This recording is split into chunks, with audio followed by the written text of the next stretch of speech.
Ang tulong natin ay nasa pangalan ng Panginoon. Siya ang lumikha ng langit at lupa. At ipahayag ang ating mga kasalanan sa Diyos. Ang ating Diyos ay Diyos na mahabagin at mapagpatawad.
Mapalad ang tao na pinatawad na yaong kasalanan at nalimot na rin ang kanyang nagawang mga pagsalangsang.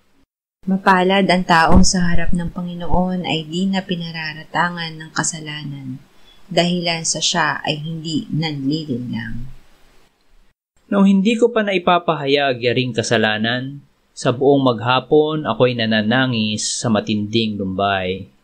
Sa araw at gabi, bigat ng kamay mo ang nararamdaman, ano pa't wala nang nalalabi akong lakas sa katawan. Hamog ang kaparis na dagling na tuyo sa sikat ng araw. Ako ay lumapit sa iyong harapan at salay inamin. Ang aking nagawang mga pagsalansang di ko inilihim. Pinagpasyahan ko ang lahat ng ito sa iyo'y idaing at aking natamo ang iyong patawad sa sala kong angking. Mga minamahal, sinasabi sa unang Juan 1:9, kung ipinapahayag natin ang ating mga kasalanan, maaasahan nating ipatatawad sa atin ng Diyos ang mga ito at lilinisin tayo sa lahat ng ating kasamaan sapagkat siya'y tapat at matuwid. Salamat sa iyo, O Diyos.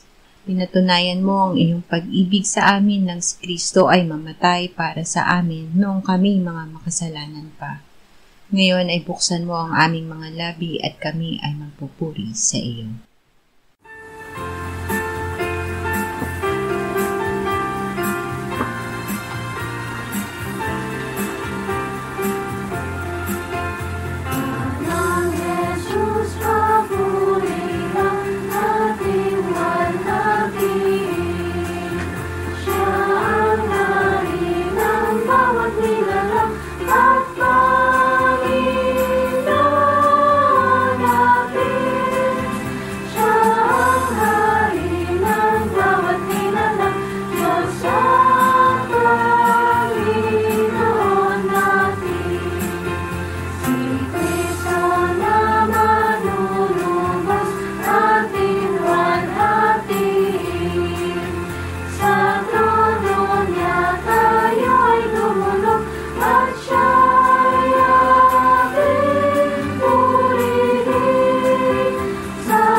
Daniel 12:1-3. Sa panahong iyon ay tatayo si Miguel, ang dakilang pinuno na tagapag-ingat ng iyong bayan. At magkakaroon ang panahon ng kaguluhan na hindi pa nangyari kailanman mula nang magkaroon ng bansa hanggang sa panahong iyon. Ngunit sa panahong iyon ay maliligtas ang iyong bayan, bawat isa na ang pangalan ay matatagpuang nakasulat sa aklat. Marami sa mga natutulog sa alabok ng lupa ay magigising. Ang iba'y tungo sa buhay na walang hanggan, at ang iba'y tungo sa kahihiyan at sa walang hanggang paghamak. Ang mga pantas ay magniningning na tulad ng kaningningan ng langit, at ang mga nagpabalik ng marami sa katuwiran ay parang mga bituin magpakailanman. Ang paghuhukom. Nagpatotoo si Apostol Juan, at nakita ko ang isang malaking tronong puti at ang nakaupo roon. Ang lupa at ang langit ay tumaka sa kanyang harapan, at walang natagpo ang lugar para sa kanila. At nakita ko ang mga patay, mga dakila at mga hamak na nakatayo sa harapan ng trono, at binuksan ang mga aklat. Binuksan din ang isa pang aklat, ang aklat ng buhay. At ang mga patay ay hinatulan ayon sa kanilang mga gawa, ayon sa nakatala sa mga aklat. At iniluwa ng dagat ang mga patay na nasa kanya, at ibinigay ng kamatayan at ng Hades ang mga patay na nasa kanila, at hinatulan ng bawat tao ayon sa kanilang mga gawa. Ang kamatayan at ang Hades ay itinapon sa lawa ng apoy. Ito ang ikalawang kamatayan, ang lawa ng apoy, at ang sinumang hindi natagpuang nakasulat sa aklat ng buhay ay itinapon sa lawa ng apoy. Awit 16:8-11. Lagi kong pinananatili ang Panginoon sa aking harapan, hindi ako matitinag sapagkat siya ay nasa aking kanan. Kaya't ang aking puso ay masaya at nagagalak ang aking kaluluwa. Ang akin namang katawan ay tatahang payapa. Sapagkat ang aking kaluluwa sa Sheol ay hindi mo iiwan, ni hahayaan mong makita ng iyong banal ang hukay. Iyong ipinakita sa akin ang landas ng buhay. Sa iyong harapan ay may kapuspusan ng kagalakan. Sa iyong kanang kamay ay may kasayahan magpakailanman. Dahil kay Kristo. Si Kristo ay namatay para sa ating kasalanan at muling binuhay ng Ama ayon sa kasulatan. Siya ang tinutukoy ni David sa awit 16. Si Jesus ang ginawa ng Diyos na Panginoon at Kristo, siya na ipinako sa krus. Dahil dito ay ipinangangaral ang pagsisisi at kapatawaran ng kasalanan. Sinabi ni Apostol Pedro, magsisi kayo at magpabautismo ang bawat isa sa inyo sa pangalan ni Hesukristo upang mapatawad ang inyong mga kasalanan at tanggapin ninyo ang kaloob ng Espiritu Santo. Sapagkat ang pangako ay para sa inyo at sa inyong mga anak at sa lahat ng nasa malayo, bawat isa na tinatawag ng Panginoon nating Diyos sa Kanya. Hebreyo 10:12-18. Nang makapaghandog si Kristo ng isa lamang alay para sa mga kasalanan, para sa lahat ng panahon, siya ay umupo sa kanan ng Diyos. At buhat noon ay naghihintay hanggang sa ang kanyang mga kaaway ay maging tuntungan ng kanyang mga paa. Sapagkat sa pamamagitan ng isang pag-aalay ay kanyang pinasakdal para sa lahat ng panahon ang mga pinababanal.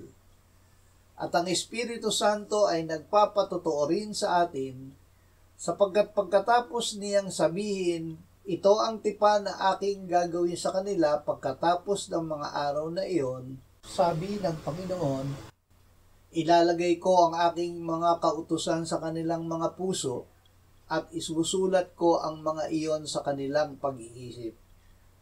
Sinabi rin niya, at ang kanilang mga kasalanan at mga kasamaan ay hindi ko na aalalahanin pa.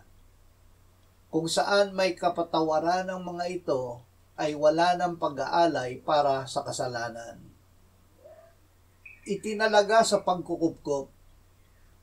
Tayo ay itinalaga ng Diyos sa pagkukupkop upang maging kanyang mga anak sa pamamagitan ni Hesukristo ayon sa kabutihan ng kanyang kalooban para sa ikapupuri ng kanyang maluwalhating biyaya na ipinagkaloob niya ng walang bayad sa atin sa pamamagitan ng minamahal. At sa kanya'y mayroon tayong katubusan sa pamamagitan ng kanyang dugo, nakapatawaran ang ating mga kasalanan ayon sa kayamanan ng kanyang biyaya na pinasaganan niya sa atin sa lahat ng karunungan at pagkaunawa. Tayo'y mayroong isang pinakapunong pari na marunong makiramay sa ating mga kahinaan, isa na tinukso sa lahat ng mga paraan, gaya rin naman natin, gayon may walang kasalanan.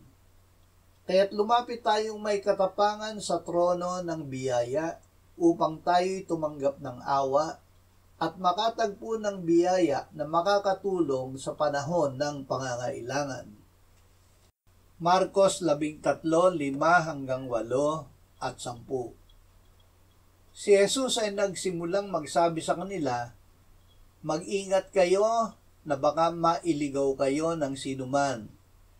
Maraming darating sa aking pangalan na magsasabi, 'Ako siya,' at maililigaw nila ang marami.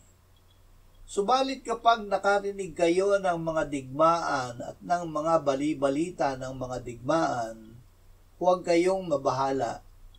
Ang mga bagay na ito'y dapat mangyari, ngunit hindi pa iyon ang wakas, sapagkat maghihimagsik ang bansa laban sa bansa at ang kaharian laban sa kaharian, at lilindol sa iba't ibang dako.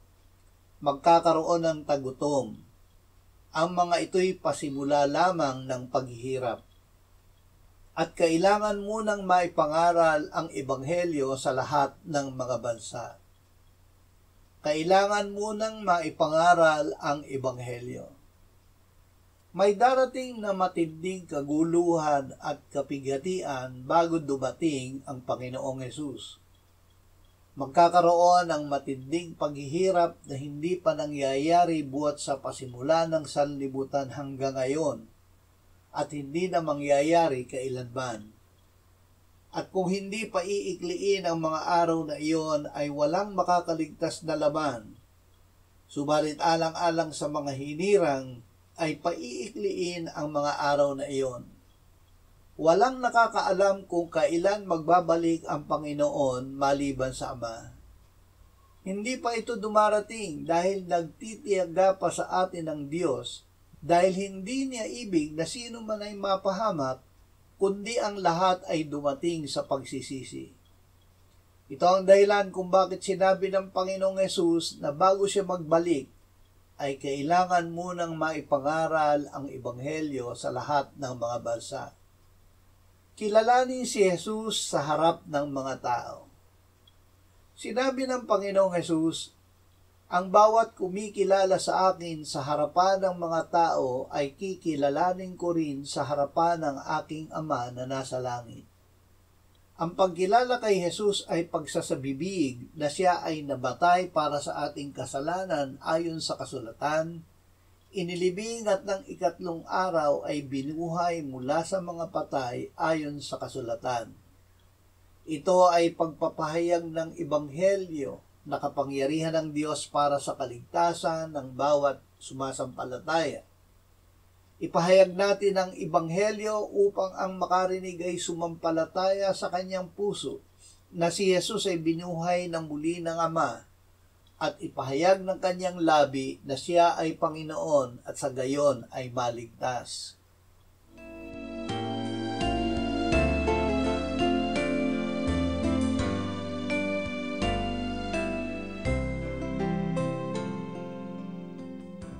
Manalangin tayo. Panginoong Hesus, sinabi mo, malibang kainin ninyo ang laman ng anak ng tao at inumin ang kanyang dugo, kayo ay walang buhay sa inyo.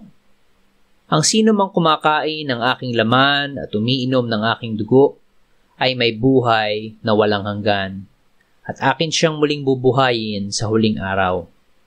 Sapagkat ang aking laman ay tunay na pagkain at ang aking dugo ay tunay na inumin. Siya na kumakain ng aking laman at umiinom ng aking dugo ay nananahan sa akin at ako sa kanya.